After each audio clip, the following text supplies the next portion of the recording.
working groups, come find us! come find us Now! now!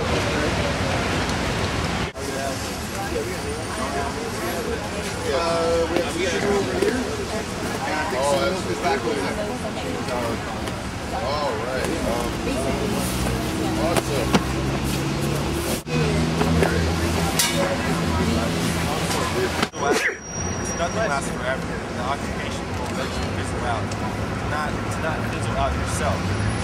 We all have to take it as a responsibility to carry these ideas we have right now and make it our occupation in life, to always learn about them, to always understand what we're trying to change.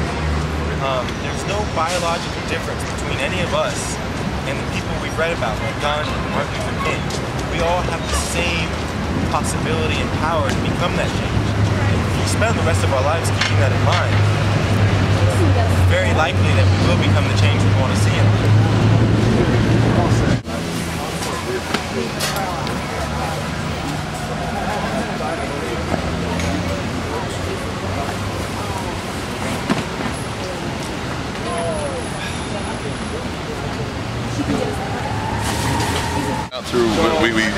We spread a lot of our word through Twitter and the Occupy Together websites. Mic check! Mic check! Mic check! Mic check! Does anyone have nails? nails? Send out our messages, what's going on, and what we need, and all that through like Twitter, a bit of Facebook. There's also the Occupy, our websites, and the collective Occupy Together websites and message boards. A lot of the independent media, YouTube with videos and stuff. So yeah, we're using the social networks really to communicate this and to show what's really going on, as opposed to a lot of the spin that some of the national news media likes to have. Have they given any coverage to this? Oh, we've had so much coverage out here of international media, as a matter of fact. We've had, God, I can't even remember all the different, countries that have been represented by. Well, this is expanding all over the world. Yes. Why is it a world issue? Because it's about, at its core, a lot of it's about the basic human rights. Basic human rights to be heard and have your voice heard and make a difference in what's going on with your governance. The ability to have, health care for everyone in the places that still need it. I mean, even though the U.S. is the only industrialized nation without a national health care system, in some places it's not as well maintained and it needs a little help. It's about workers' rights. It's about, fair housing. It's about the banks and the governments not working hand in hand with the companies to make laws that make things absolutely difficult for the common man to live, but yet funnel billions of dollars into their pockets. We're not saying that they don't deserve a right to make a profit. We're just saying that everybody deserves a right to a safe, warm house, and the ability to provide for themselves and their family, and the ability to not have to fear getting a common cold. It's ridiculous. In America, 90% of Americans are 1 to 2 paychecks away from homelessness. They lose their job or they lose 2 paychecks, they're likely to be homeless. Isn't that a system problem, how the system is organized for profit? And you can't make profit off of health care, don't provide it? I mean, that's kind of... Well, that's an argument, but how come the rest of the industrialized world doesn't have that problem, including other capitalist nations? The United Kingdom has national health care. Granted, there does need some reform because it's gotten, so that has a lot to do with it was set up at a time when they had less people. Germany has an amazing healthcare system. They're a capitalist market now and have been for over 10 years. Here they say that... It's because they've got their ass. I'm sorry, I mean... You don't believe that makes you socialist or communist to have national health care, is that what you're saying? No, I think it makes you humanly responsible. I mean, it shouldn't be about political parties and political systems and agendas and bylines and partisanship and this, that, and the other. It's about of the people, by the people. Hello, national health care is obviously for the people, fair housing regulation, workers' rights is for the people. Then I guess Thomas Jefferson was too. I guess Ben Franklin was. Well, Thomas Jefferson did everything. I mean, so did so did Benjamin Franklin. Yeah. A lot of them did. A lot of them were concerned about going to a republic system. And that's the other big myth they continue to perpetuate, that we're a democracy. No, we're a republic, which is based slightly on the democratic system, but is not a democracy.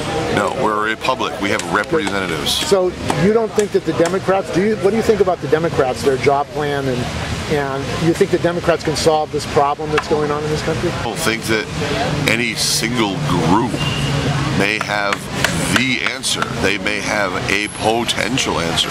But I think part of the problem comes down is when you start shoehorning all these people into these bylines and these pressures and agendas. Well, if we support this way, we're going to get funding from X corporation or X bank, and we can eat more caviar.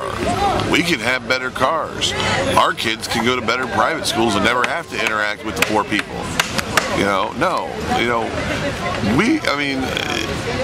Movie that really needs to ring true to the 1%. We are the people that collect your garbage. We are the people that cook your meals. We are the people that police your streets and put out your fires.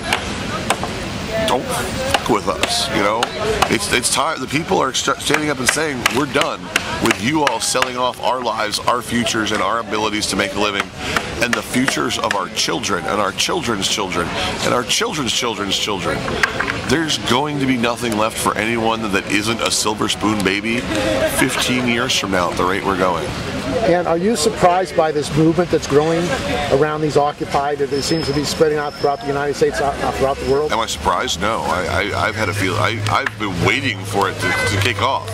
I mean, it's been so obvious that the need and the tension and all the conditions have been building. God, I'd say since, early 90s. I mean, probably before in a lot of places. From the U.S., although it was a plastic bubble, which we all found out about. People are just done. They're tired of it. They have nothing left to lose and everything to gain.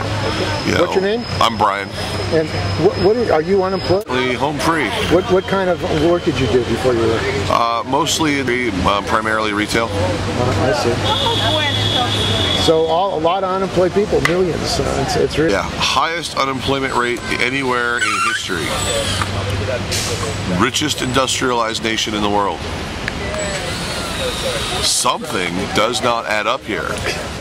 About the wealth. I mean, they say they don't have any money for public services or health care. Well, sure they don't, because they're too busy sucking it into their pockets and their yachts and their fancy cars. They would rather funnel that money into bogus contracts to businesses that they own, because if you look, 90% of the businesses that get contracts for government work are owned. Where's the money in Washington, D.C.? In people's pockets that aren't part of the regular working people. Like she was saying, there's 500 millionaires in D.C. Just north of here, we've got Potomac, Maryland, which is the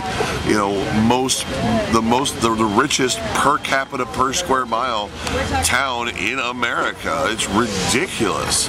They have all this money and they just want to suck more in so badly that they're willing to rip the souls and the livelihoods, not just from the people around them, but from those people's children and grandchildren. I mean, it costs so much to go to basic college to try to get a crappy job today that you're paying for it for the rest of your life, if not passing that on in your will, practically, whether you like to or not, to your next of kin. It's ridiculous. I hate to pick on the man, but look at Charlie Sheen. They asked him, why did you start buying hookers and drugs? And he said, I bought everything else. There was nothing else left to buy. Who needs that kind of money? Put it back into the people. Put it back into the economy that put you there. Revitalize the common people. Make it so that the land is safe. The greed has ruined the country, if not the world. Okay. I'm Steve Parks. I'm 70 years old. Thanks, man. Used to be a physicist. I am now just consulting every now and then. I doubt they're not live, are they? I think there are a lot of things that could be said. They are. I know where I'm going to if I come up with this sign. Is that a 30 caliber? It's two-sided. 2-3. So basically, I'm saying with this sign that there's not much point in increasing innovation in the United States if right after things are innovated, the production of them goes to China or Korea or someplace, and no jobs are created then in the United States. We need to protect intellectual property rights and patents, and we need to protect manufacturing in the U.S. by making sure that we have at least an even playing field. But don't business go where they can make the most profit? Absolutely. Profit by co-opting I mean, if the Chinese are going to build your product anyway, pirate it, you might as well make a deal with them.